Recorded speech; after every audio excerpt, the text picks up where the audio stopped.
أعوذ بالله من الشيطان الرجيم. بسم الله الرحمن الرحيم. قد أفلح المؤمنون الذين هم في صلاتهم خاشعون والذين هم عن اللغو معرضون والذين هم للزكاة فاعلون والذين هم لفروجهم حافظون إلا على أزواجهم أو ما ملكت أيمانهم فإنهم غير ملومين فمن ابتغى وراء ذلك فأولئك هم العادون والذين هم لأماناتهم وعهدهم راعون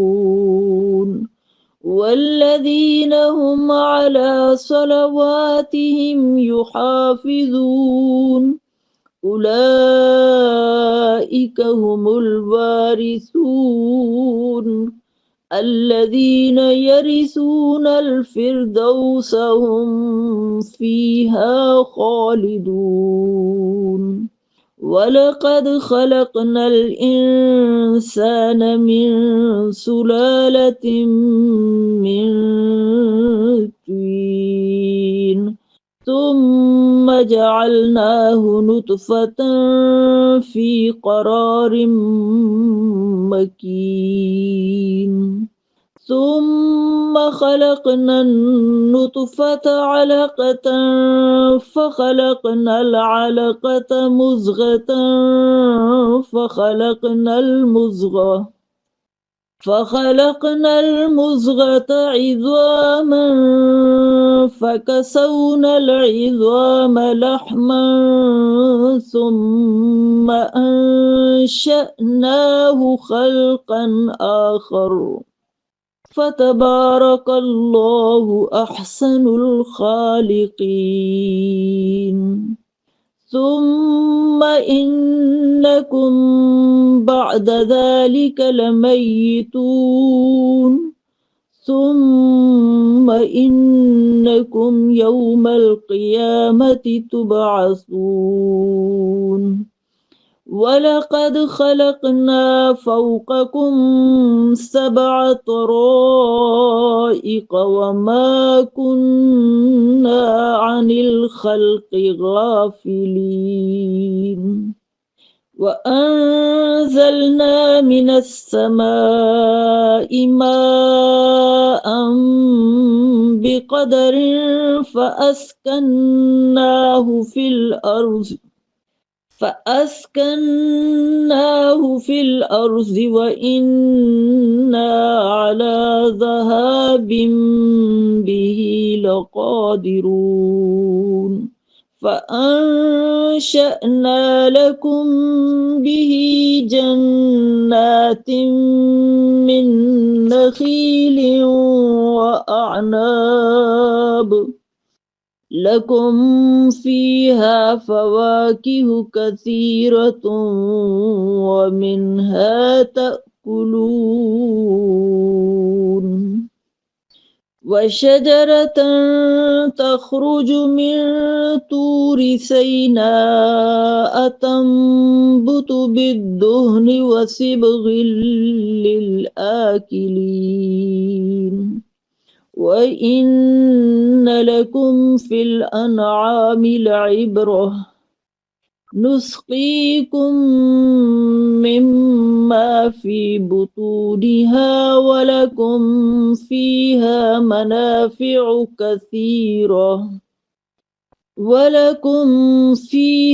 منافع كثيرة ومنها تأكلون وعليها وعلى الفلك تحملون.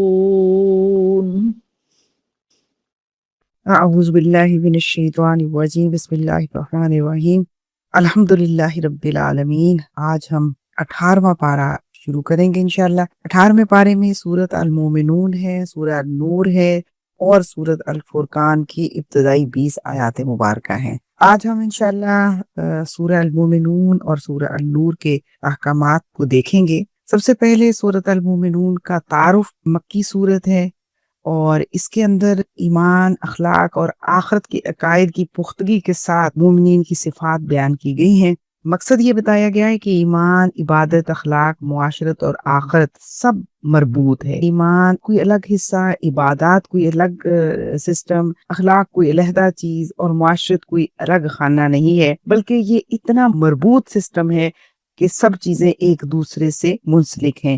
ایمان ہی کی وجہ سے انسان عبادت کرتا ہے، عبادات ہی اس کی اخلاق سنوارتی ہیں، اچھا اخلاق ہی اچھی معاشرت قائم کرتا ہے۔ سورت کے آغاز میں بالکل اللہ تعالیٰ نے انسان کی پیدائش کے مراحل بھی بیان کیے ہیں، اپنی قدرت بھی بیان کی ہے، انبیاء کرام کے واقعات بھی ہیں، اور ساتھ یہ بھی بتایا ہے کہ رسالت ایک ہی ہے اور انجام بھی ایک ہی ہے، یعنی جو قبول کر لے گا رسالت کے پیغام کو وہ کامیاب ہو جائے گا، اور جس نے ریجیکٹ کر دیا وہ ہلاک ہو جائے گا، یعنی اس کے لیے عذاب ہوگا۔ ساتھ یہ بتا دیا کہ دنیا کی حیثیت انتہائی عارضی ہے، اس کی چمک دمک دیکھ کر پریشان نہ ہونا اور دنیا کو مقصد نہ بنا لینا، اور پھر دعوت، دعا اور توکل علی اللہ سکھایا گیا ہے۔ نماز کے بارے میں بتایا گیا ہے کہ نماز مومنین کی معراج ہے۔ اب ہم پہلا موضوع جو سورۃ المومنون کا ہے اس کو دیکھتے ہیں۔ پہلی آیت ہی یہ بتا دی گئی یقیناً کامیاب ہو گئے مومن، یعنی یہاں پر یہ ایک فیصلہ کن اعلان ہے جو اللہ تعالیٰ نے کر دیا کہ کامیاب کون ہے؟ وہ کامیاب ہے جو مومن ہے، یعنی مومن کامیاب ہے۔ یہ فیصلہ ہے کس کی طرف سے؟ اللہ خالق کائنات، اللہ ارض و سما کا مالک ہے، اس کی طرف سے یہ فیصلہ آ گیا کہ کامیاب صرف کون ہے؟ وہ جو مومن ہے۔ یہ کامیابی محض آخرت کی نہیں ہے بلکہ دنیا اور آخرت دونوں کی کامیابی ہے، مگر اس کی بنیاد صرف ایمان کا دعویٰ نہیں ہے کہ ایک شخص نے ایمان کا دعویٰ کیا اور اس کی دنیا اور آخرت دونوں کامیاب ہو گئے، بلکہ کامیاب وہ ہے کہ جس کا ایمان کا دعویٰ ہے اس کے ساتھ اس کی سیرت اور کردار بھی ویسا ہی ہے۔ اس لیے آیت نمبر 1 سے 11 تک یہ مضمون بتایا گیا ہے کہ سب سے پہلی نشانی جو مومنین کی بتائی گئی ہے کہ وہ نماز میں خشوع و خضوع اختیار کرتے ہیں، یعنی نماز پڑھتے ہیں تو نماز کو گلے سے نہیں اتارتے اور صرف کچھ حرکات نہیں کرتے، اٹھک بیٹھک ہی نہیں کرتے، بلکہ ان کے دل کے اندر اللہ سے خشیت اور اللہ کا خوف موجود ہوتا ہے۔ مولانا مودودی رحمۃ اللہ علیہ کی تشریح یہ ہے کہ خشوع کا مطلب صرف ظاہری سکون نہیں بلکہ دل کا اللہ کے سامنے جھک جانا، ایسی نماز جس میں انسان اللہ کی عظمت کو محسوس کرے اور دل دنیا کے خیالات سے خالی ہو۔ اور کامیاب مومن کی نماز رسمی نہیں بلکہ روحانی ہوتی ہے۔ اور دوسری صفت کیا بتائی گئی ہے کہ وہ ہر لغو بات سے منہ موڑ کے رکھتے ہیں، یعنی لغویات ہوتی ہے بیکار چیزیں، ہر وہ مشغلہ جو نہ دین میں نفع دے نہ دنیا میں۔ یہاں یہ نہیں کہا گیا کہ وہ برے کاموں سے بچتے ہیں، یہاں یہ نہیں کہا گیا کہ وہ گناہ کے کاموں سے بچتے ہیں، بلکہ یہ کہا گیا ہے کہ وہ ہر بیکار چیز میں اپنا وقت ضائع نہیں کرتے۔ مومن اپنی توانائیاں فضولیات میں ضائع نہیں کرتا، مومن وقت کی حفاظت کرتا ہے۔ کیوں؟ اس لیے کہ مومن کے ذمے بہت بڑا کام ہے، پوری دنیا تک اللہ کے دین کا پیغام پہنچانا، پوری دنیا تک اللہ کی حاکمیت قائم کرنا، پوری دنیا کو اس دین کے تابع کرنا، یہ اتنا بڑا کام ہے جس کے لیے مومن کا اپنی نمازوں میں خشوع و خضوع اختیار کرنا بھی ضروری ہے، اس کے لیے مومن کا اپنا وقت کو ضائع کرنے سے بچانا بھی ضروری ہے۔ اس کے بعد اگلی صفت کیا بتائی گئی ہے کہ وہ اپنی زکوٰۃ ادا کرتے ہیں، زکوٰۃ کے جو پورا عمل ہے اس کے اوپر عمل پیرا ہوتے ہیں۔ مولانا محترم فرماتے ہیں یہاں زکوٰۃ سے مراد صرف مالی ادائیگی نہیں بلکہ نفس کی پاکیزگی بھی ہے۔ مومن مال اور دل دونوں کو پاک کرتا ہے۔ دراصل مال مانگا ہی اس لیے گیا ہے کہ انسان کے دل کے اندر سے مال کی محبت نکل جائے اور اللہ کی محبت پیدا ہو جائے۔ اس کے بعد اگلی صفت عفت اور پاک دامنی کی ہے کہ جو اپنی شرمگاہوں کی حفاظت کرتے ہیں۔ اسلامی معاشرے کی بنیاد پاک دامنی پر ہے۔ جنسی خواہش کو حلال دائرے میں رکھنا ایمان کی علامت ہے۔ جو شخص خواہشات پر قابو پالے وہی دراصل طاقتور ہے۔ اور اس کے بعد اگلی صفت امانت اور وعدوں کی پاسداری ہے کہ وہ لوگ جو اپنی امانتوں کو ادا کرتے ہیں اور اپنے وعدوں کی نگرانی کرتے ہیں، نگہداشت کرتے ہیں، حفاظت کرتے ہیں، امانتوں کا حق ادا کرتے ہیں اور اپنے وعدوں کی پاسداری کرتے ہیں۔ امانت میں مال بھی ہے، ذمہ داری بھی ہے، راز بھی ہے، عہدہ بھی ہے اور وعدہ بھی ہے، اور اپنی سب سے بڑھ کر اپنی زندگی، اپنا وقت، یہ سب امانت ہے اللہ کا دیا ہوا، اور ایک مومن معاشرے کا قابل اعتماد فرد ہوتا ہے۔ سب سے پہلے اللہ کی دی ہوئی امانتوں کا خیال کرتا ہے، اس کی اپنی زندگی، اپنی صلاحیتیں، اپنا وقت، مال، اولاد سب امانت ہے۔ اس کے بعد دنیا میں رہتے ہوئے جو امانت اس کے سپرد کی گئی، اللہ نے کی، اولاد کی، اللہ نے مال وقت دیا، اور باقی انسان بھی کچھ اعتبار کر کے کوئی مال رکھ دیتے ہیں، کوئی ذمہ داری دے دیتے ہیں، کوئی راز دے دیتے ہیں، کوئی بات کر دیتے ہیں، اور کبھی گھر کی نگرانی اور نگربانی کا کام سونپ دیتے ہیں، تو کوئی بھی امانتاً کوئی پاس چیز رکھ جاتے ہیں۔ دراصل ایک مومن معاشرے کا قابل اعتماد فرد ہوتا ہے، وہ رازوں کی حفاظت بھی کرتا ہے، وہ چیزوں کی حفاظت بھی کرتا ہے۔ اسلامی معاشرت کی روح اعتماد ہے، اگر اعتماد اٹھ جائے تو معاشرہ کیسے قائم رہے گا؟ اس کے بعد اگلی صرف جو بتائی گئی ہے، وہ نمازوں کی حفاظت کرتے ہیں، وہ نمازوں کی حفاظت کرتے ہیں۔ پہلے خشوع بیان ہوا اور پھر آخر میں آ کے حفاظت نماز کی بات ہوئی۔ حفاظت کا مطلب کیا ہے؟ مولانا محترم کے نزدیک وقت پابندی اور نماز کی شرائط، یعنی نماز وقت پہ ادا کرے، بے وقت یعنی قضا ہو گئی ہو نہیں، اور پابندی کے ساتھ یہ نہ ہو کہ 3 پڑھ لی، 2 چھوڑ دی، 4 پڑھ لی، 1 چھوڑ دی، کبھی شوق آیا تو تہجد اور اشراق بھی پڑھ لی، اور کبھی مصروفیت ہوئی تو 5 فرض نمازیں بھی چھوڑ دی۔ اب تو ہسپتال گئے تھے اس لیے چھوڑ دی، آج بازار گئے تھے اس لیے چھوڑ دی، اب شادی کا فنکشن تھا اس لیے چھوڑ دی، نہیں، پابندی کے ساتھ باقاعدگی کے ساتھ نماز پڑھتے ہیں، نماز کی شرائط جو ہیں ان سب کا بھی خیال رکھتے ہیں، اور پھر نماز کے دوران جو اللہ سے وعدہ کیا ہوتا ہے، ایاک نعبد و ایاک نستعین، تیری مدد مانگتے ہیں، تجھ سے مدد مانگتے ہیں، تیری بندگی کرتے ہیں، جو باتیں دہرائی ہوتی ہیں، یاد کیجئے کہ ہم رات کو عشاء کی نماز میں، نماز وتر میں اللہ سے کیا کیا وعدے کرتے ہیں، ان وعدوں کو بھی، اور دن میں جو نماز میں وعدے کرتے ہیں ان سب کو جو یاد رکھتا ہے، اس کی حفاظت کرتا ہے، تو وہ مومن کی یہ بڑی صفت ہے۔ اور ان اوصاف کے حامل مومنین کے لیے کیا کہا گیا ہے؟ اولئک هم الوارثون، کس کے وارث ہیں؟ جنت کے وارث ہوں گے، اور یہی وہ لوگ ہیں جو جنت کے وارث ہوں گے۔ جنت مومنوں کی وراثت اس لیے کہ انہوں نے دنیا میں اپنے نفس، اپنے مال اور اپنے وقت کو اللہ کے سپرد کر دیا۔ جو دنیا میں اللہ کا ہو جائے، آخرت میں سب کچھ اس کا ہو جاتا ہے۔ اور مومنین کے اوصاف بیان کیے گئے، سورہ المومنون کی ابتدائی آیات میں بیان کیے گئے، اس کو ہم کیسے حاصل کر سکتے ہیں، اپنے اندر کیسے پیدا کریں؟ سب سے پہلی بات تو یہ کہ ایمان کو شعور میں بدلنا ہے۔ یہ ایمان جو مجھے اور آپ کو ملا ہے، یہ ورثے میں ملا ہے، کیونکہ ہم مسلمانوں کے گھر میں پیدا ہوئے، پیدا ہوتے ہی ہمیں کلمہ طیبہ پڑھایا گیا، اور ہمیں اٹھتے بیٹھتے یہ گھر میں بھی، گھر سے باہر بھی، ادارے کے اندر بھی یہ سمجھایا گیا کہ تم مسلمان ہو۔ اب اس کو شعوری طور پر ہمیں مان لینا چاہیے کہ اللہ ایک ہے، وحدہ لا شریک ہے، ہم اس کے بندے، اس کے غلام ہیں، ہم اسی کی عبادت کرتے ہیں، اور یہی ہماری زندگی کا مقصد ہے۔ شعوری طور پر پھر قرآن کو سمجھ کر پڑھنا شروع کر دیں۔ قرآن آج آپ پڑھ رہے ہیں ترجمے کے ساتھ، تفسیر کے ساتھ، لیکن اب اس کو باقاعدہ اسٹوڈنٹ کی طرح بیٹھ کے پڑھنا، کہ پتہ چلے قرآن میں کیا حکم ہے، حدیث مبارکہ لازم پڑھنی ہے، اس لیے کہ قرآن سمجھ ہی نہیں آ سکتا جب تک حدیث سمجھ نہ آئے۔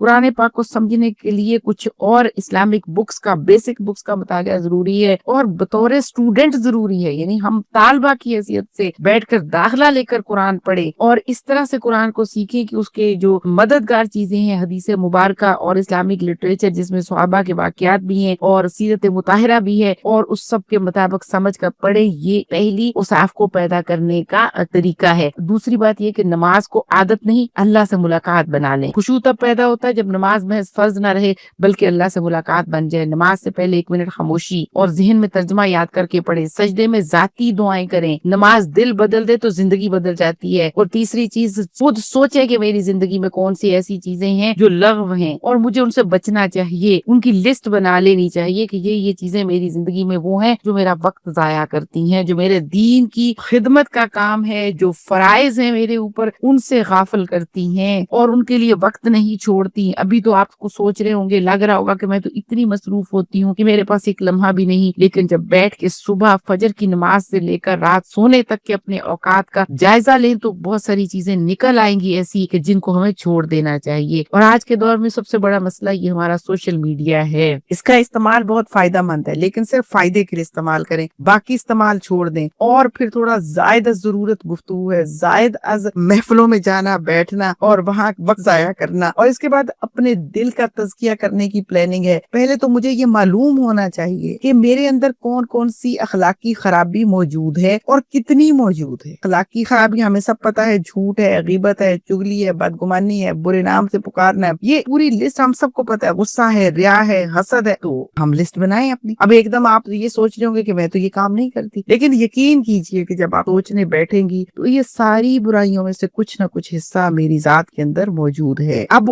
جتنا حصہ موجود ہے اسے خود سمجھنا اور پھر اس کو آہستہ آہستہ ختم کرنے کی پلاننگ کرنا۔ یہ کب ہوگا؟ جب ہم روز کا محاسبہ کریں گے اور بالکل واضح اور کلیئر ہو کے محاسبہ کریں گے، اپنے نفس کو کوئی رعایت نہیں دیں گے۔ جتنا میں اپنے آپ کو جانتی ہوں آپ مجھے نہیں جانتے، جتنا آپ اپنے آپ کو جانتے ہیں میں آپ کو نہیں جانتی۔ ہر انسان اپنے نفس کو خوب پہچانتا ہے، خواہ وہ کتنی ہی معذرتیں پیش کر لے۔ اس لیے اپنے نفس کو پہچاننا بہت ضروری ہے۔ سب سے بڑا جہاد اپنے نفس کے خلاف ہے کہ نفس بڑے ہیلے بہانے کرتا ہے، اور اگر فلاں سے میں ناراض ہوں تو اس کی وجہ یہ ہے کہ اس نے میرے ساتھ یہ اور یہ کیا، اور میرے پاس تو بڑی دلیل ہے اس بات کی کہ اس نے میرے اوپر بڑا ظلم ڈھایا تھا۔ اگر میں اس کے ساتھ بہت اچھا سلوک نہیں بھی کروں، آج اس کے اوپر مشکل ہے، میں اس کی مدد نہیں بھی کروں تو کوئی بات نہیں، اس نے تو میرے ساتھ اتنا برا سلوک کیا ہوا ہے، میں تو برا نہیں کر رہی، میں تو بس یہ ہے کہ صرف یہ ہے کہ تھوڑا سا میں اوائڈ کر رہی ہوں، کہیں جو ہے وہ معاملہ خراب نہ ہو جائے۔ اس طرح کی بڑے عذرات ہیں جو میرا نفس مجھے سکھاتا ہے، سمجھاتا ہے اور مجھے دھوکہ دیتا ہے۔ اس لیے اپنے نفس کے اندر سے جا کے جھانکنا کہ کیا واقعہ ہی جو عذر میں اپنے آپ کو دے رہی ہوں اللہ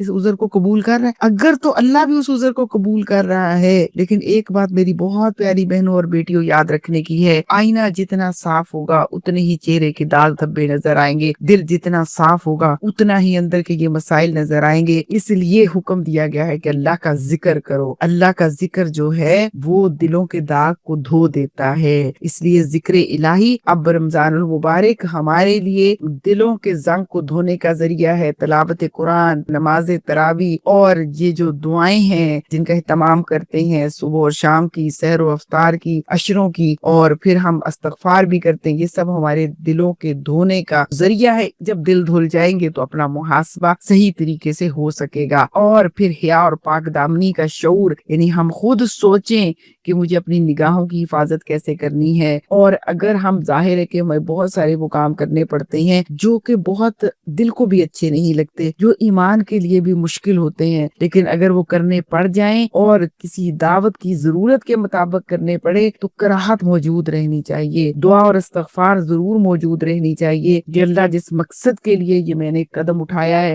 تو اس کو اسی مقصد کے لیے خالص کر۔ میرے اندر کا جو شر ہے انسان کا اپنا نفس کے شر سے اللہ مجھے محفوظ رکھ لے، اور ہر وقت اللہ کے سامنے محسوس کریں کہ میں اللہ کے سامنے جواب دہ ہوں۔ مجھے کوئی نہیں دیکھ رہا لیکن میرا اللہ دیکھ رہا ہے، میرے دل کے حالات کوئی نہیں جان رہا لیکن میرا اللہ جانتا ہے۔ اور امانتوں اور وعدوں کی پابندی کریں، امانتیں بہت اس پہ غور کریں، لسٹ بنائیں میرے پاس کون کون سی امانتیں ہیں، اور وعدہ دیکھیں کون کون سا وعدہ ہے۔ ہماری روحوں نے بھی وعدہ کیا تھا، پھر ہم نے کلمہ طیبہ پڑھا، ہم نے پھر وعدہ کیا، پھر ہم نے شعوری طور پر ایمان پر زندگی گزارنے کا سوچا، پھر ہم نے عزم باندھا۔ ان سارے وعدوں پر غور کریں اور ان وعدوں کو پورا کریں، اور ان سب اوصاف کو ایک دن میں اپنایا نہیں جا سکتا، اور نہ ان پر مستقل کوئی ایسی ترکیب موجود ہے کہ جس کو اختیار کریں گے تو مستقل ہم ان اوصاف کے حاملین ہو جائیں گے۔ میری پیاری بہنوں اور بیٹیوں، یہ تو زندگی بھر کا عمل ہے، یہ زندگی بھر کا مجاہدہ ہے، یہ مستقل کوشش ہے، اور سب سے کارگر ہتھیار دعا ہے۔ تو ہم اللہ سے دعا بھی مانگتے رہیں کہ اللہ ہمیں توفیق دے۔ اب ہم حدیث مبارکہ کی روشنی میں دیکھیں گے کہ حضور صلی اللہ علیہ وسلم نے ہماری رہنمائی کیسے فرمائی کہ کس طرح ہم ان اوصاف کو اختیار کر سکتے ہیں۔ صحیح بخاری اور صحیح مسلم کی حدیث ہے کہ ایمان کی مٹھاس وہ پاتا ہے جو اللہ اور اس کے رسول کو سب سے زیادہ محبوب رکھتا ہے۔ کیا خوبصورت قاعدہ بتایا، کیا خوبصورت کلیہ بتایا کہ اپنے دل کے اندر اللہ اور اس کے رسول صلی اللہ علیہ وسلم کی محبت کو بڑھاتے جائیں۔ جتنی یہ محبت بڑھتی جائے گی اتنا ہی ہماری سیرت کے اندر اس محبت کا ریفلیکشن نظر آئے گا۔ محبت الہی بڑھے گی تو اوصاف خود بخود جنم لیں گے۔ اور دوسری چیز جو حضور صلی اللہ علیہ وسلم نے بتائی کہ بندہ نماز سے فارغ ہوتا ہے تو اس کے لیے اتنا ہی اجر لکھا جاتا ہے جتنا اس نے سمجھ کر ادا کیا. یہ ابو داؤد کی حدیث ہے. گویا کہ نماز سمجھ کر پڑھیں گے تو یہ ہمارے اندر ہمارے دل کو بدل دے گی. اور حسن اخلاق سے، بخاری کی حدیث ہے، تم میں سب سے بہتر وہ ہے جس کے اخلاق سب سے اچھے ہیں. مغربی تہذیب تو یہ کہتی ہے کہ ظاہر اچھا کر لو، لوگوں سے ملنا جلنا اچھا کر لو، لیکن حضور صلی اللہ علیہ وسلم تو اس اخلاق کی بات کرتے ہیں جو سامنے بھی اچھا ہوتا ہے، جو پیچھے سے بھی اچھا ہوتا ہے. اور ایک اور حدیث مبارکہ کہ اسلام کی خوبی یہ ہے کہ وہ فضول چیزیں چھوڑ دے. تو سب سے بڑا مشکل اس وقت کے عمل میں ہمارے لیے جو ہے وہ یہی ہے کہ فضول چیزوں کو چھوڑنا ہے. اور پھر اسی سورہ مبارکہ میں گروہ بندی سے بچنے کی بات کی گئی ہے. یہ حکم دیا گیا کہ ہم نے گروہ بندی سے بچنا ہے. سورۃ المومنون کا مرکزی پیغام کردار ایمان ہے، اور اس کے ساتھ دوسری بات جو سمجھائی گئی کہ دین میں گروہ بندی نہیں کرنی، کیونکہ دین میں گروہ بندی زوال کی علامت ہے، ایمان کی روح کے خلاف ہے. دین کو ایک وحدت سمجھنا چاہیے. اس لیے سورۃ المومنون کی آیت نمبر 52 کے اندر فرما دیا گیا یہ تمہاری امت ایک ہی امت ہے، میں ہی تمہارا رب ہوں، بس مجھ ہی سے ڈرو. امت کی اصل شناخت ایک رب، ایک دین، ایک مقصد ہے. جب مرکز اللہ ہو تو پھر خود بخود ثانوی حیثیت رکھتے ہیں. دین کو فرقوں میں نہیں بلکہ امت میں دیکھنا ہے. اور فرقہ واریت کی اصل جڑ کیا ہے؟ خود ساختہ خوش فہمی. سورۃ المومنون کی آیت نمبر 53. پھر انہوں نے اپنے دین کو آپس میں ٹکڑے ٹکڑے کر لیا. ہر گروہ اپنے پاس کی چیز پر خوش ہے. وہ جو اس کے پاس ہے وہ کہتا ہے کہ یہی میرے پاس ہے سب سے اچھا. ہر گروہ خود کو ہی حق سمجھنے لگا ہے. اصلاح کی بجائے خود استائشی پیدا ہو گئی ہے. تو لہٰذا ہمیں بالکل واضح ہونا چاہیے، جو صحیح اسے صحیح سمجھے، جو غلط اسے غلط سمجھے. میں حق پر ہوں کی بجائے کیا میں حق کے مطابق ہوں، یہ سوچنا چاہیے. میں حق پر ہوں اس کی بجائے یہ سوچیں کیا میں حق کے مطابق زندگی گزار رہی ہوں. اصل معیار کیا ہے؟ اللہ تعالیٰ نے بتا دیا کہ اللہ نے کسی گروہ کا نام نہیں لیا بلکہ مومن کی صفات بتائی ہیں. تو لہٰذا گروہ نہیں، مومن کی صفات دیکھیں. میں اپنے آپ کو بدلنے کی پہلے کوشش کروں، آپ اپنے آپ کو بدلنے کی کوشش کریں. پھر ہمیں ظاہر ہے کہ اجتماعی اصلاح کی کوشش کرنی ہے، اجتماعی تبدیلی کی کوشش کرنی ہے. دوسروں کی برائیوں کو دیکھ کر ان سے متاثر نہیں ہونا بلکہ دوسروں کی نیکیوں سے متاثر ہو کر انہیں اختیار کرنا ہے. پھر 54 نمبر آیت میں ہے کہ انہیں ان کی غفلت میں ایک وقت تک پڑا رہنے دو، جن کو دنیاوی مفاد اور جو گروہی غرور رکھتے ہیں، جو واضح طور پر دنیا کے مفاد میں پھنس چکے ہیں، جو تعصبات میں گھرے ہوئے ہیں، گروہ بندی کی وجہ سے مغرور ہو چکے ہیں. تو یہ تو غفلت میں پڑے ہوئے ہیں نا، کیونکہ گروہ بندی اکثر دنیاوی فائدے، قیادت اور شہرت سے جنم لیتی ہے. یہ غفلت انسان کو اصل مقصد سے ہٹا دیتی ہے. بچاؤ کا اصول یہ ہے کہ دعوت اور دین کو اقتدار نہیں بلکہ ہدایت سمجھنا چاہیے. عاجزی اور جواب دہی کا شعور پیدا ہونا چاہیے. سورہ المومنون بار بار آخرت، حساب اور جواب دہی کی یاد دہانی کراتی ہے. جو مجھے اللہ کے سامنے کے لیے جواب دینا ہے وہ کبھی گروہی تعصب کا شکار نہیں ہو سکتا. اللہ کے سامنے کھڑے ہونے کا احساس ہی انسان کو برائی سے بچاتا ہے. تو اس لیے یہ بہت ضروری بات ہے کہ ہم اپنے آپ کو گروہ بندی سے بچائیں. احادیث مبارکہ کی روشنی میں ہم دیکھتے ہیں اللہ کے رسول صلی اللہ علیہ وسلم نے گروہ بندی سے کس طرح سے روکا ہے. صحیح مسلم کی حدیث ہے کہ جو شخص اندھی عصبیت کی دعوت لڑے یا عصبیت پر لڑے یا عصبیت پر مرے وہ جاہلیت کی موت مرا ہے. بچاؤ کیا ہے؟ حق کی حمایت کرنی ہے، گروہ کی نہیں. حق کے بغیر حمایت جاہلیت ہے، حق کی حمایت کرنی ہے. اور دوسری بات کیا ہے؟ جامع ترمذی کی حدیث تم پر جماعت لازم کر دیا گیا اور فرقے سے بچنے کے لیے، کیونکہ شیطان اکیلے کے ساتھ ہوتا ہے اور دو سے دور ہو جاتا ہے. جماعت سے مراد یہاں کوئی اجتماعی گروہ ضرور اختیار کر لینا چاہیے، بالکل منفرد نہیں رہنا چاہیے، تنہا نہیں رہنا چاہیے، کیونکہ اجتماعیت ہی ہے جو انسان کو ایک دوسرے کو جوڑے رکھتی ہے، گروہوں سے بچائے رکھتی ہے. یہ وہ صحبت صالحہ ہے جس کا حکم دیا گیا، اور صحبت صالحہ ہی انسان کو صحیح راستے پر رکھنے میں بہترین کردار ادا کرتی ہے. بچاؤ کا ایک اور طریقہ کیا سمجھایا گیا ہے وہ یہ ہے کہ حضور صلی اللہ علیہ وسلم نے فرمایا میری امت 73 فرقوں میں بٹ جائے گی. جب پوچھا گیا نجات پانے والا کون ہے، آپ صلی اللہ علیہ وسلم نے فرمایا جس راستے پر ہو جس پر میں اور میرے صحابہ ہیں.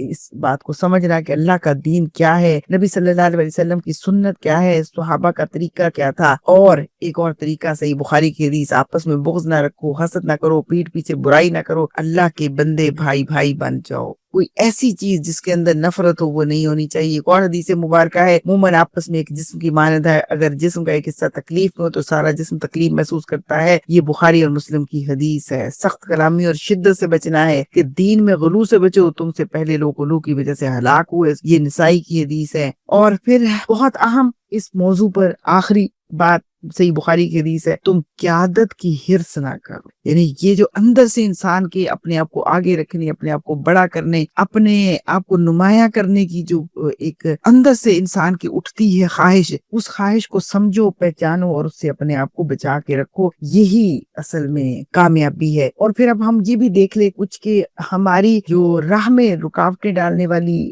کون ہے، وہ شیطان ہے۔ اور شیطان کی چالیں کیا ہوتی ہیں؟ سب سے پہلی بات تو یہ سمجھنے کی ہے کہ شیطان ہمارا کھلا دشمن ہے۔ وہ کیا کرتا ہے؟ ہمارے دل کے اندر وسوسہ ڈالتا ہے، اور پھر کیا کرتا ہے کہ ہمیں امیدیں دلاتا ہے، ہمارے دل کے اندر خوف پیدا کرتا ہے، اور ہمارے اندر سستی اور کاہلی پیدا کرتا ہے، اور بڑے گناہ کو چھوٹا بنا کر کہتا ہے کہ یہ تو بڑا چھوٹا گناہ ہے، اور چھوٹے گناہ پر بھی کہتا ہے اس کا کیا ہے، دنیا تو اتنے بڑے بڑے گناہ کر دیتی ہے، مسئلہ کیا ہے، یہ تو بات ہی کوئی نہیں ہے۔ اور توبہ کے لیے آگے سے آگے انسان کو کرتا چلا جاتا ہے، توبہ کرنے کو دل کرتا ہے مگر شیطان کہتا ہے ابھی کر لیں گے، ابھی توبہ بھی کر لیں گے، اپنی زندگی کا رخ بدلنے کا تہیہ کرتا ہے مگر شیطان سستی اور کاہلی ڈال دیتا ہے، اور کہتا ہے ابھی بڑا وقت پڑا ہے، ابھی تو تمہاری ذمہ داریاں بڑی ہیں، ابھی تمہاری مصروفیت بڑی ہے، تمہارے پاس اتنا وقت کہاں آیا، اس کے پاس تو اتنا وقت موجود ہے، اس کے پاس تو یہ سارے وسائل موجود ہیں، اس کے پاس تو اتنے تعاون کرنے والے لوگ موجود ہیں، لیکن میرے پاس تو یہ نہیں ہے۔ اچھا اور نہیں تو کیا ہوگا کہ اس کے پاس تو صلاحیت بڑی ہے، اور اس کے پاس تو خاص کوئی اللہ کی مدد اور رحمت ہے، میں گناہ گار ہوں، میرے ساتھ کہاں یہ ہو سکتا ہے، میں تو آزمائش میں ڈر جاؤں گی۔ تو اس طرح کی ساری وہم، ساری چیزیں جو ہیں ان کو ہمیں نکالنا ہے۔ پھر مایوسی اور ناامیدی ہے، کیا کر لیں گے، کتنا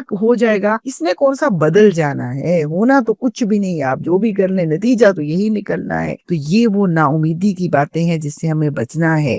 شیطان گناہ سے پہلے خیال، پھر بہانہ، پھر عادت، آخر کار مایوسی پیدا کرتا ہے۔ اس کا توڑ ذکر ہے، علم ہے، توبہ ہے اور عاجزی ہے۔ تو اس لیے ہمیں شیطان کی چالوں سے بچنا ہے۔ اور سورۃ المومنون میں یہی بات سمجھائی گئی ہے کہ دعا، اللہ سے دعا مانگیں، اور دعا کیا مانگیں؟ وَقُلْ رَبِّ أَعُوذُ بِكَ مِنْ حَمَزَاتِ الشَّيَاطِينِ، کہہ دیجئے میرے رب میں شیطانوں کے وسوسوں سے تیری پناہ مانگتا ہوں۔ حمزات سے مراد وسوسے، دل میں ڈالے گئے خیالات، غصہ، تکبر، شہوت، نفرت، مایوسی۔ شیطان پہلے خیال ڈالتا ہے پھر عمل تک لے جاتا ہے، وسوسہ آتے ہی فوراً اللہ کی طرف رجوع کر لینا چاہیے، شیطان کی قربت سے بھی پناہ مانگنی چاہیے۔ وَأَعُوذُ بِكَ رَبِّ أَن يَحْضُرُونِ، کہ اور اے میرے رب میں تیری پناہ چاہتا ہوں اس سے کہ وہ میرے پاس آئیں۔ یہ دعا صرف خیال سے نہیں بلکہ شیطان کی صحبت، اثر اور تسلط سے بچنے کے لیے ہے۔ اس دعا کا بہت اہتمام کرنا چاہیے کیونکہ دعا ہی کے ذریعے اللہ تعالیٰ اسے بچا لیتا ہے۔ اور پھر جب انسان نیکی کے راستے پر آتا ہے شیطان کی رغار اور بڑھ جاتی ہے، تو اللہ تعالیٰ نے سورہ المومنون کی روشنی میں یہ ہمیں بتایا کہ وسوسہ ہے فوراً دعا کرو،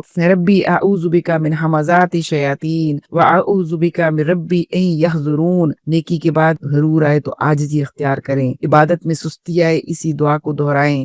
اور پھر اس کے بعد جو ہے سورہ النور شروع ہو جاتی ہے۔ سورہ المومنون کے بعد اسی پارے کے اندر سورہ النور کا موضوع پوری معاشرتی زندگی ہے، اور یہ مدینہ منورہ میں نازل ہوئی مدنی صورت ہے۔ اس میں پاکیزہ معاشرہ، عفیف زندگی، خاندانی نظام اور اخلاقی حدود کا ذکر ہے۔ مرکزی پیغام اس کا ایمان صرف فرد کا معاملہ نہیں بلکہ پورے معاشرے کی اصلاح کا نام ہے۔ اسلام ایسا معاشرتی ضابطہ پیش کرتا ہے جو فرد، خاندان اور سماج سب کو پاکیزگی کی طرف لے جائے۔ اہم مضامین میں حدود الہی اور معاشرتی پاکیزگی ہے، اور واقع عفق اور زبان کی حفاظت کا موضوع بھی ہے، نکاحوں اور شرم و حیا کا حکم بھی ہے، خاندانی نظام اور نکاح کا میسج بھی ہے، آیت نور بھی ہے، ایمان کی روشنی، اللہ نور السماوات والارض، اور پھر اس کے بعد اطاعت رسول اور نظم اجتماعی بھی ہے، اور پردہ حیا کا موضوع بھی ہے۔ اب ہم دیکھیں گے کہ سورہ مبارکہ کی اہمیت کیا ہے۔ یہ سورہ قرآن مجید کی ان صورتوں میں سے ہے جو اسلامی معاشرے کی فطری، اخلاقی اور عملی بنیادیں مضبوط کرتی ہے۔ یہ صورت فرد کے باطن سے لے کر معاشرے کے ظاہر تک کو خالص کر دیتی ہے۔ پاکیزہ اسلامی معاشرے میں اخلاق، حیا، خاندانی نظام، معاشرتی نظام کی حدود واضح کرتی ہے۔ یہ صورت بتاتی ہے کہ ایمان صرف مسجد تک محدود نہیں بلکہ گلی، گھر اور معاشرے تک پھیلتا ہے۔ یہ عزت نفس اور کردار کی حفاظت کرتی ہے،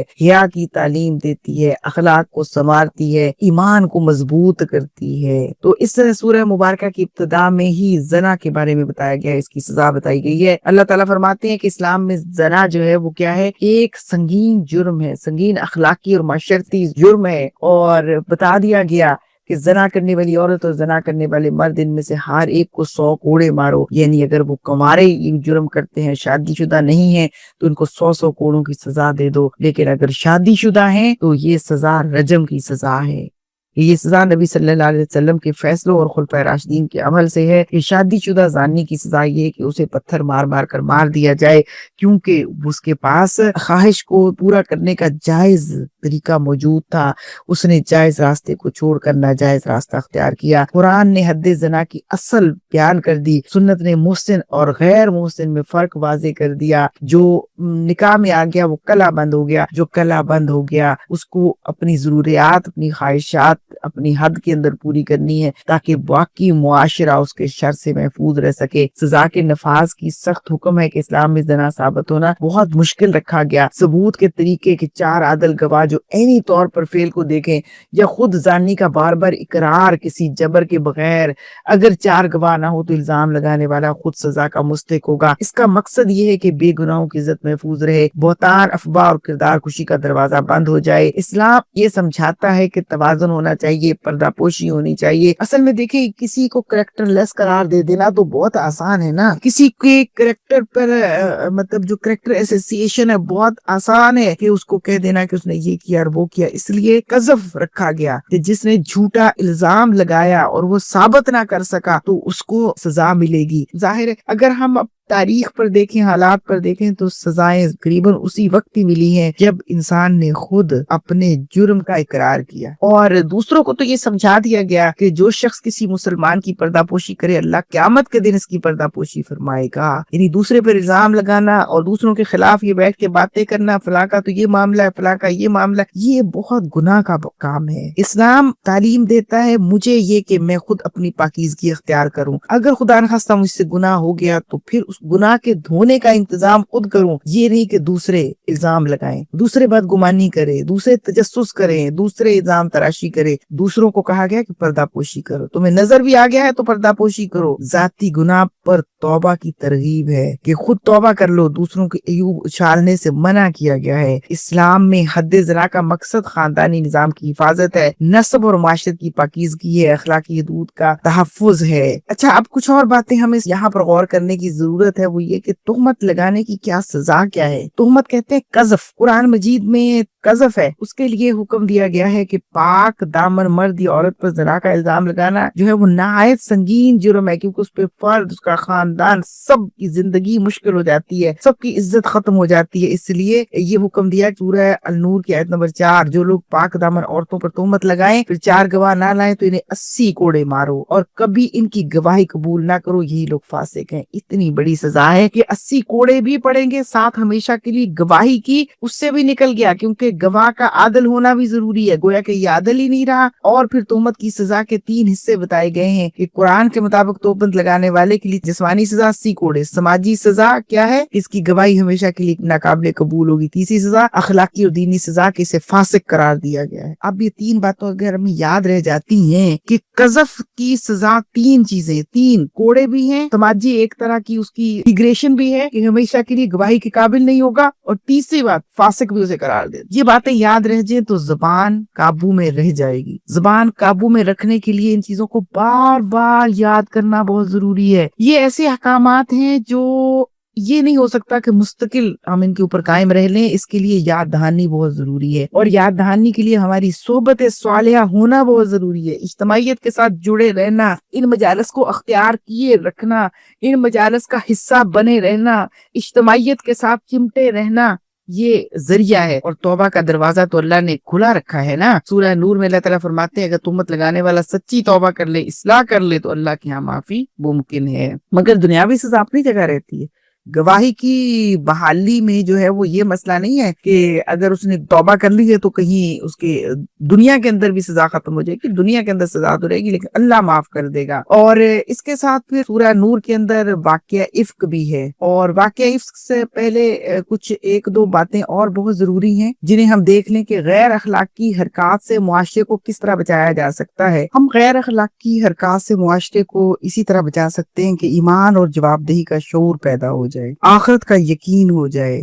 پھر کیا ہوگا کہ مرد نگاہیں نیچی رکھیں گی، عورتیں اپنی حیا کا، اپنے حجاب کا، اپنے پردے کا، زینت کو چھپانے کا خیال رکھیں گی، نگاہ، زبان اور اپنے کانوں کی، اپنی سماعت کی حفاظت کریں گی، اور سوشل میڈیا جو اس پہ گپ شپ، بہتان اور غیر اخلاقی پوسٹ، غیر اخلاقی چیزیں ڈالنا، ان سب سے بھی بچنا ہوگا۔ خاندانی نظام کو مضبوط کرنا ہے ہمیں، اور اس کے لیے نکاح کو آسان بنانا ہے تاکہ زنا مشکل ہو جائے، نکاح آسان ہو جائے۔ نکاح کی ترغیب اور نکاح کے راستے میں حائل ساری رکاوٹیں، بہت بھاری بھرکم بڑی بڑی رسومات اور بڑے بڑے اخراجات اور بہت ساری گھر والوں کی توقعات، لڑکے سے بھی لڑکی سے بھی، دیکھیں اس کو آسان کرنا ہے۔ وقت کے ساتھ ہر کوئی سمجھ جاتا ہے، سیکھ جاتا ہے، اپنی زندگی کے لیے آگے بڑھتا ہے، لہٰذا آگے بڑھانے کی ضرورت ہے، اور جلد نکاح کرنا نبی صلی اللہ علیہ وسلم کا حکم بھی ہے، اور پاکیزگی اختیار کرنے کے لیے بھی بہت ضروری ہے، اور گھروں کے سسٹم کو مضبوط کرنے کے لیے بھی ضروری ہے۔ کم عمر بچے زیادہ آسانی کے ساتھ آپس میں ان کا معاملات سیٹل ہو جاتے ہیں، زیادہ آسانی کے ساتھ انڈرسٹینڈنگ ہو جاتی ہے، اور جتنی عمر بڑھتی ہے اتنی انفرادیت جو ہے وہ بھرپور طریقے سے بڑھ جاتی ہے، اور ایک دوسرے کو ایڈمٹ کرنا مشکل ہو جاتا ہے، ایک دوسرے کے ساتھ چلنا مشکل ہو جاتا ہے، اور اجتماعی ذمہ داری قبول کرنا مشکل ہو جاتا ہے۔ اس لیے اجتماعی ذمہ داری قبول کرنا اور اس طرح کی ٹریننگ دینا کہ ہر کوئی اپنی ذمہ داری کو قبول کرے، کیونکہ ہر شخص رسپانسیبل ہے، اور رسپانسیبل ہی اسے رہنا چاہیے، اور یہی معاشرے کے اندر برائی کو ختم کر کے معاشرے کو خوبصورت بھی بناتا ہے، جب ہر شخص اپنی رسپانسیبلٹی کو سمجھ لے اور اس کو ادا کرنا شروع ہو جائے۔ سورہ نور کا اگلا موضوع جو ہے وہ لیان کے حوالے سے ہے۔ لیان کیا ہے، اس کے احکام کیا ہیں؟ سورہ النور کے اندر اصل میں یہ بات بھی سمجھائی گئی ہے۔ لیان اس شرعی عمل کو کہتے ہیں جس میں شوہر 4 مرتبہ اللہ کی قسم کھا کر یہ گواہی دے کہ وہ سچا ہے، اور 5ویں مرتبہ یہ کہے کہ اگر وہ جھوٹا ہو تو اس پر اللہ کی لعنت ہو، اور بیوی بھی 4 مرتبہ قسم کھا کر شوہر کو جھوٹا قرار دے، اور 5ویں بار کہے کہ اگر شوہر سچا ہو تو اس پر اللہ کا غضب ہو۔ یہ عمل قاضی کے سامنے عدالت میں ہوگا۔ تو یہاں پر سورہ النور کی آیت نمبر 6، 7، 8، 9 کے اندر یہ حکم موجود ہے۔ لیان جو ہے وہ یہ ہے کہ شوہر بیوی پر یہ الزام لگائے کہ یہ بدکار ہے، اور میں نے اس کو کسی دوسرے مرد کے ساتھ زنا کرتے ہوئے دیکھا ہے، تو اس کے لیے ضروری نہیں ہے کہ وہ 4 گواہ تلاش کرے گا۔ لیان میں اور قذف میں یہ فرق ہے۔ قذف میں تہمت لگانے والا جو ہے وہ 4 گواہ پیش کرے گا، اگر 4 گواہ پیش ہو گئے تو کیا ہوگا، سزا ہو جائے گی، اور 4 گواہ عادل ہیں، انہوں نے گواہی دی ہے تو سزا ہو جائے گی ملزم کو، وہ مجرم بن جائے گا۔ اور اگر 4 گواہ پیش نہ کر سکے تو مت لگانے والا، تو اسے 80 کوڑے لگ جائیں گے۔ قذف کی بات جو ہے وہ سب کے لیے ہے، اللہ تعالیٰ معاف کرے، میں آپ پر، آپ میرے پر، آپ کی ہمسائی اس پر، یعنی قذف سب کا معاملہ ہے۔ اچھا، اس میں قذف سے مراد یہاں پہ خاص طور پر الزام لگانا بدکاری کا، زنا کا، یہ بھی خاص اس کے لیے استعمال ہوتا ہے، اور اس میں کوئی قید نہیں ہے، بیوی اپنے شوہر پہ لگا دے، بہن بھائی پہ، بھائی بہن پہ، ماں باپ، ہمسائے، رشتہ دار، جہاں پر بھی جو بھی قذف ہوگا، سچا یا جھوٹا، یعنی جب الزام لگے گا بدکاری کا، زنا کا، تو قذف کہلایا جائے گا۔ اور تہمت لگانے والا جس کو قذف کہتے ہیں وہ 4 گواہ پیش کرے گا، 4 گواہ اگر مل گئے تو سزا ہو جائے گی جس پر الزام لگایا گیا ہے۔ دوسری صورت میں الزام لگانے والے پر 80 کوڑے، اور جو پہلے بات گزر چکی ہے کہ اس کی گواہی ہمیشہ کے لیے رد ہو جائے گی، اور تیسری بات ہی کو اسے فاسق کہا جائے گا۔ اب ہم بات کر رہے ہیں لیان کی۔ لیان صرف ایک ہی کے لیے ہے، اور وہ ایک کون ہے؟ وہ شوہر ہے۔ شوہر کو اگر اپنی بیوی کے اوپر یقین ہوتا ہے یا وہ اپنی آنکھوں سے دیکھ لیتا ہے تو اس کو شریعت نے یہ کہا ہے کہ وہ 4 گواہ تلاش نہ کرے، بلکہ لیان کی یہ پوری جو میں نے آپ کے سامنے رکھی ہے اس چیز کو خیال کرے گا۔ اس کے بعد میاں بیوی میں ہمیشہ کے لیے جدائی ہو جائے گی۔ لیان کے بعد نکاح ہمیشہ کے لیے ختم ہو جائے گا، اس میں رجوع نہیں رہے گا، دوبارہ نکاح بھی نہیں ہو سکتا، یہ ہمیشہ کے لیے جدائی ہے۔ اور شوہر بچے کے نسب کا انکار کرے تو بچہ ماں کی طرف منسوب ہوگا، باپ کی طرف اس کی نسبت ختم ہو جائے گی۔ اور لیان کے بعد دنیا میں کسی کو جھوٹا یا سچا ثابت نہیں کیا جائے گا، اصل فیصلہ اللہ کے سپرد کر دیا جائے گا۔ اور لیان میں یہ نہیں ہے کہ صرف شوہر کے لیے، بیوی کے لیے وہ یہ حق استعمال کرتا ہے، بیوی کو شوہر کے لیے لیان نہیں ہے، کیونکہ وہاں پہ قذف والی بات رہے گی۔ اس کی وجہ یہ ہے کہ اصل میں نسب کا معاملہ باپ کے ساتھ ہے نا، تو باپ نے بچے کے نسب کو قبول کرنا ہے یا نہیں قبول کرنا، اس لیے لیان جو ہے وہ کی پوزیشن مرد کے لیے رکھی گئی ہے۔ تو اس لیے یہ بات اچھی طرح سے سمجھ لینی چاہیے کہ کہاں لیان ہوگا اور کہاں قذف ہوگا۔ اس کا مطلب یہ ہرگز نہیں ہے کہ مرد کو شریعت نے پرائرٹی دی، عورت کے اوپر ظلم کیا، نہیں، عورت کے اوپر ظلم نہیں کیا، بلکہ اصل میں یہ معاملہ نسب کا ہے ہی مرد کے لیے۔ عورت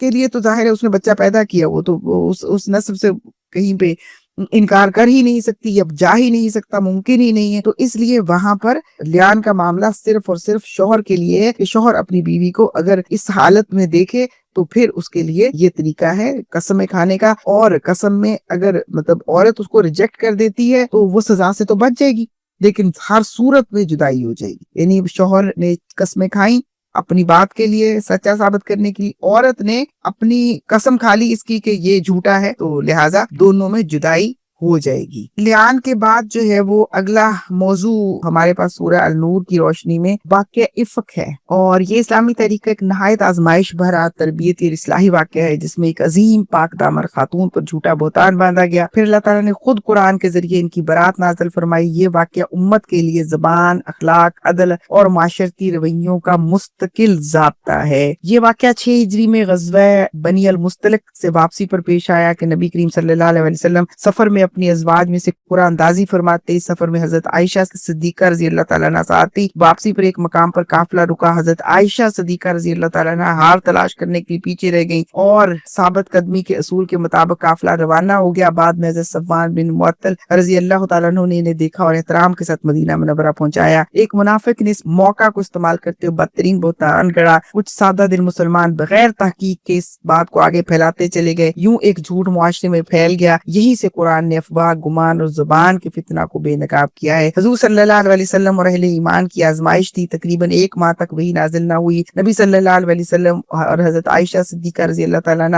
اور پورا گھرانہ شدید ذہنی اذیت میں رہا. یہ خاموشی دراصل ایمان کی تربیت تھی. قرآن کا فیصلہ پہ سورہ النور کی آیت نمبر 11 تا 26 میں نازل ہوا. حضرت عائشہ رضی اللہ تعالیٰ عنہ کی مکمل برات بیان کی. بہتان لگانے والوں کو سخت مجرم قرار دیا. افواہ پھیلانے والوں کو تنبیہ کی. آئندہ کے لیے معاشرتی اصول بتا دیا کہ اور واقعہ افک سے ملنے والے جو مین جو اسباق ہیں ان کو ہمیں دیکھنا چاہیے. نمبر 1، بغیر تحقیق کے بات نہ پھیلائیں. اہل ایمان پر لازم ہے کہ وہ ایک دوسرے کے بارے میں اچھا گمان کریں، ایک دوسرے کی عزت نفس کا خیال کریں. زبان پر جواب دہی ہوگی کہ زبان کا ہر لفظ اللہ کے ہاں محفوظ ہے. اللہ کی عدالت سب سے بڑی عدالت ہے. دیر ہو سکتی ہے مگر حق واضح ہو کر رہتا ہے. واقعہ افک ہمارے لیے اہم کیوں ہے؟ اس لیے کہ قذف یعنی تہمت کی سزا مقرر ہوئی، افواہ سازی کا دروازہ بند ہوا، معاشرے کو اخلاقی ضابطہ ملا، پاک دامن افراد کی عزت کو شریعت کا تحفظ ملا. واقعہ سے ایک تو حضرت عائشہ صدیقہ رضی اللہ تعالیٰ عنہ کی برات ہمیشہ کے لیے مطلب ان کی شان اتنی بڑی شان کہ ان کی شان میں آیات نازل ہوئی. اور